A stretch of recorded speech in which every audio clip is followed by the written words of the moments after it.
সম্মানিত হাজিরিন, আমাদের এই দেশেও বিভিন্ন দেশের মতো একটা দিবস পালিত হয়, সেটা হলো আন্তর্জাতিক পরিবার দিবস। মে মাসের 15 তারিখে পালিত হয় আন্তর্জাতিক পরিবার দিবস। এই পরিবার দিবসকে সামনে রেখেই কিছু কথা স্মরণ করিয়ে দেওয়ার ইচ্ছা। সম্মানিত ভাইয়েরা, ইসলামী শরীয়ত পরিবার এর বিষয়ে খুবই খোলাখুলি এবং বিস্তারিত বিধিবিধান প্রদান করেছে। আমরা যারা বুঝি তারা সহজে বুঝে নিতে পারবো,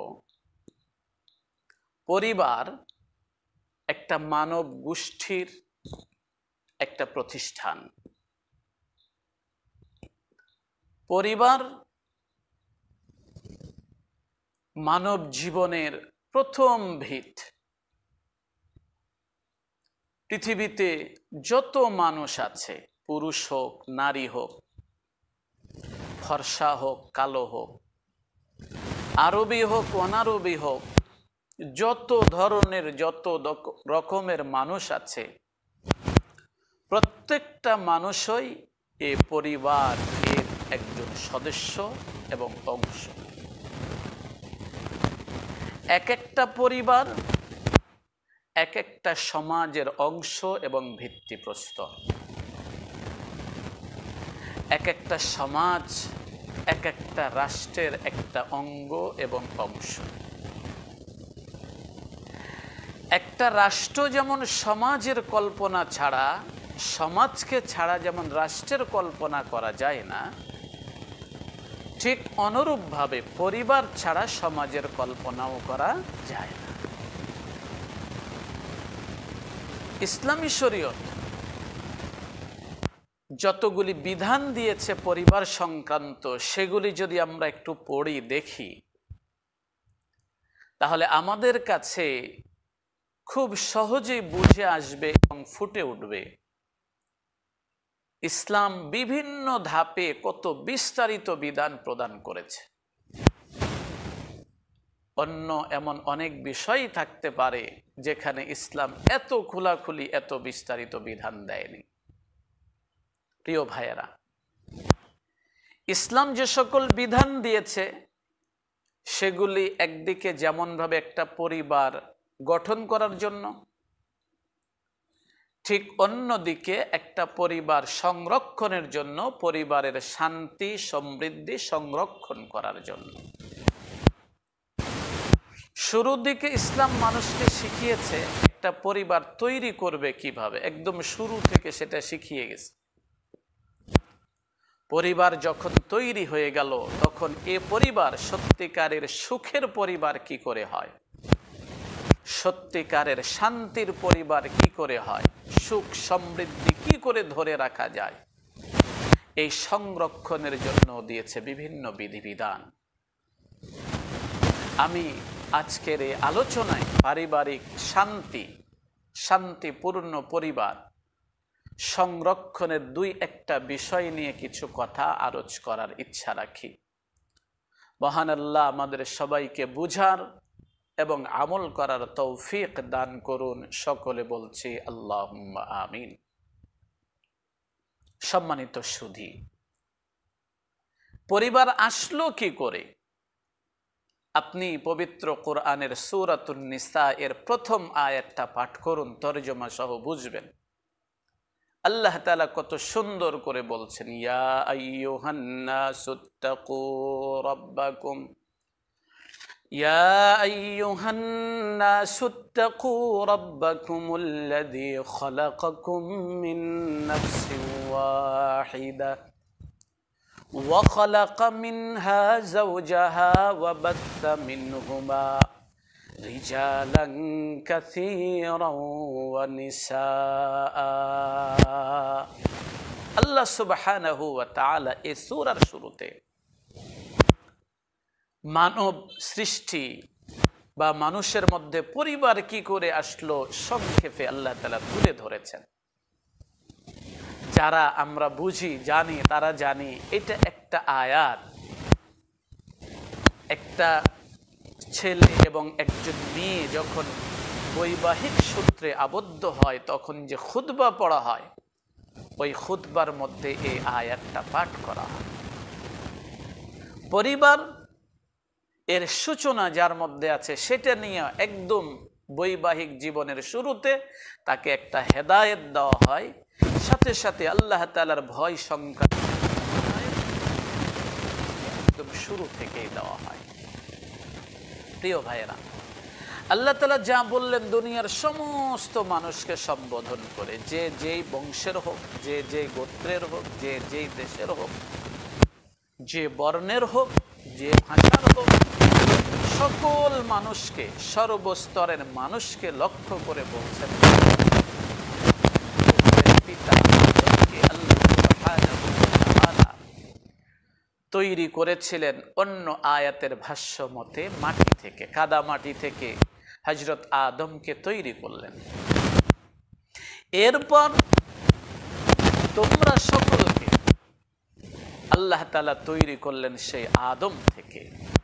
ইয়া আইয়ুহান নাস, হে মানুষেরা, ইত্তাকু রাব্বাকুম আল্লাযী খালাকাকুম, সেই রবকে ভয় করো যিনি তোমাদেরকে বানিয়েছেন মিন নাফসিন ওয়াহিদাতিন, একজন মানুষ, একটি আত্মা থেকে, আদম আলাইহিস সালাম থেকে।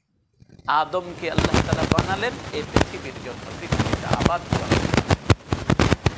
তাকে আবাদ করার জন্য বানানোর পর তার থেকে বানালেন তার সন্তানদেরকে, দুনিয়ার সমস্ত মানুষ। আদম থেকেই বানালেন তার বিবি হাওয়াকে। শুরু হলো একটা পরিবারের সূচনা।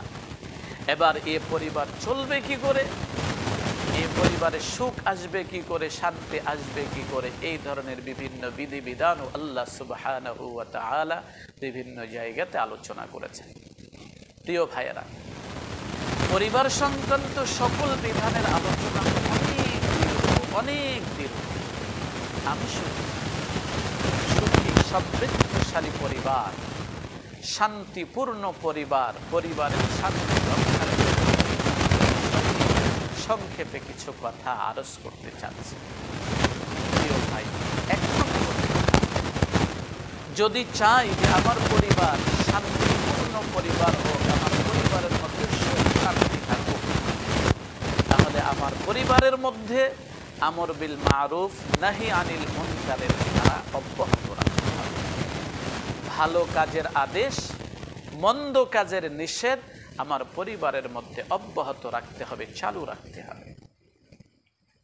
পবিত্র কোরআনের বিভিন্ন আয়াত এবং বিভিন্ন হাদিসের মধ্যে এই কথাটা আছে। উম্মত যখন ভালো কাজের আদেশ, মন্দ কাজের নিষেধকে বর্জন করবে, উম্মত যখন, এই উম্মতের উপর তখন আল্লাহর পক্ষ থেকে শাস্তি আসবে।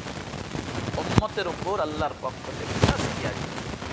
এই জন্য উম্মত ভালো কাজের আদেশ, মন্দ কাজের নিষেধ কখনো বর্জন করতে পারবে না, সব সময় করতে হবে।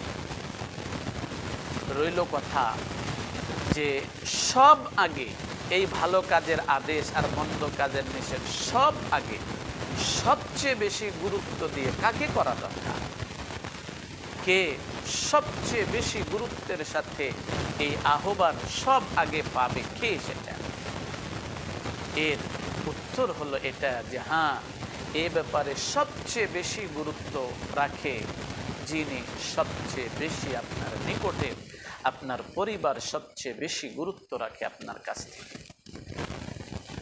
এরকম নয় যে আমি বাইরে ভালো কাজের আদেশ করি, মন্দ কাজ থেকে নিষেধ করি, পরিবারের মধ্যে করি না, পরিবারের মধ্যে বর্জন করি। ইসলাম এই মন মানসিকতা, এই অবস্থাকে সমর্থন করে না। আল্লাহ পাকের হাবিব মুহাম্মদুর রাসূলুল্লাহ সাল্লাল্লাহু আলাইহি ওয়াসাল্লামকে আল্লাহ তাআলা যখন নবুয়ত দিলেন, যখন তাকে রিসালাত দান করলেন, জগতের মানুষকে তার দাওয়াত দিতে হবে, জিম্মাদারি যখন তাকে দিলেন, তখনও এই বিষয়টা আসলো যে তিনি সবচেয়ে বেশি গুরুত্ব দিয়ে কাকে দাওয়াত দিবেন, সব আগে কাকে দাওয়াত দিবেন, তিনি কাকে বলবেন সে কথা। পবিত্র কোরআনে সূরাতুশ শুআরার মধ্যে আছে আল্লাহ তাআলা নবীজিকে নির্দেশ দিলেন, ওয়াআনযির আশীরাতাকাল আকরাবিন। আল্লাহ তাআলা বললেন, ওয়াআনযির আশীরাতাকাল আকরাবিন, হে নবী আপনি যে মানুষকে সতর্ক করবেন, দাওয়াত দিবেন, এটা সব আগে দিবেন আপনার সবচেয়ে নিকটজনকে, যারা আপনার নিকটের তাদেরকে দিয়ে আপনি শুরু করুন। যারা আপনার যত বেশি কাছের তত বেশি তাকে দাওয়াত দিন, তারপর আস্তে আস্তে আস্তে আস্তে চলুন, এইভাবে চলতে থাকুন। আল্লাহ তাআলা শিখায়া দিলেন, পদ্ধতিটা হলো এটা, সব আগে সেই হকদার যে তোমার সবচেয়ে বেশি কাছের। অতএব এই তরিকা চলবে না যে আমি বাইরে মানুষকে ভালো কাজের আদেশ করি, মন্দ থেকে নিষেধ করি, বাইরে তো আমি বিভিন্ন ধর্মীয় বিধিবিধান করি, কিন্তু ভিতরে বলি না, পরিবারের সদস্যদেরকে বলি না, তাদেরকে ভালোটা বোঝানোর চেষ্টা করি না, মন্দটা বোঝানোর চেষ্টা করি না, মন্দ থেকে নিষেধ করি না, ভালোটা করতে বলি না। এ তরিকা ইসলামের মধ্যে নাই, ইসলাম এটাকে সমর্থন করে না। তাফসীরের কিতাবের মধ্যে আছে, আয়াত যখন নাজিল হলো, বিশ্বনবী মুহাম্মদ আরবি সাল্লাল্লাহু আলাইহি ওয়াসাল্লাম তখন পরিবারের সদস্যদেরকে ডেকেছিলেন। কোন কোন তাফসীরে আছে 30 জন পরিবারের সদস্যকে ডেকে সর্বপ্রথম তাদের কাছেই তিনি এ দাওয়াতটা দিয়েছেন, তোমরা জান্নাতকে ভয় করো, জাহান্নামকে ভয় করো, আল্লাহ তাআলাকে মেনে নাও, ভালো কাজের আদেশ মন্দ থেকে নিষেধ তিনি প্রথমে তাদেরকেই করেছেন। উম্মতের জন্য শিখার এটা, সব আগে তার নিকটজন, তার পরিবারের সদস্যদেরকে সে ভালো বলতে থাকবে, মন্দ বলতে থাকবে। কত পরিবার এরকম আছে যেখানে পরিবার প্রধান বা পরিবারের সদস্যরা অন্য সদস্যকে ভালো কাজের আদেশ করছে না, মন্দ থেকে নিষেধ করছে না, মন্দকে মন্দ হতে দিচ্ছে, ভালোটা বলছে না, মন্দটা নিষেধ করছে না। আল্লাহর ওয়াস্তে এই অবস্থা সংশোধনযোগ্য। এভাবে চলতে থাকলে পারিবারিক শান্তি নষ্ট হয়ে যাবে। পারিবারিক শান্তি যদি চাই, তাহলে ভালো কাজের আদেশ, মন্দ কাজের নিষেধ আমার পরিবারের মধ্যে সব আগে এবং সবচেয়ে বেশি গুরুত্ব দিয়ে করতে হবে। আল্লাহ তাআলা আমাদেরকে বুঝার, আমল করার তৌফিক দান করেন। আমিন।